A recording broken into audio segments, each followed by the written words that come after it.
Israel dilaporkan telah mengebom pusat bantuan yang merupakan kasus pembantaian baru di Lebanon Selatan.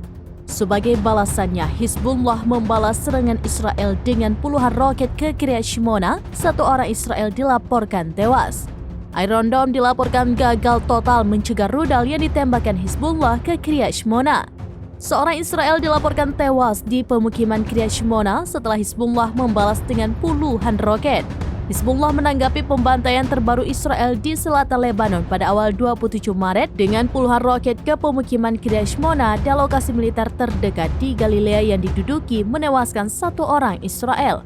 Serangan roket itu terjadi beberapa jam setelah serangan udara Israel terhadap pusat bantuan darurat di desa Al-Habbariyah di selatan yang menewaskan sedikitnya 7 orang pada Rabu pagi. Seorang warga Israel dinyatakan tewas di lokasi kejadian setelah petugas medis menarik tubuhnya keluar dari gedung yang terkena salah satu dari puluhan roket Hizbullah. Beberapa jam sebelumnya, pesawat tempur Israel menyerang pusat Asosiasi Ambulan Lebanon yang berafiliasi dengan kelompok Islam yang terkait dengan Ikhwanul Muslimin di Al-Habbariyah. Pusat ambulan Lebanon tersebut hancur dengan sedikitnya 7 petugas medis tewas dan 4 warga sipil terluka. Serangan itu terjadi beberapa jam setelah jet Israel menyerang Baalbek di lembah Beka timur Lebanon pada tanggal 26 Maret untuk ketiga kalinya pada hari itu.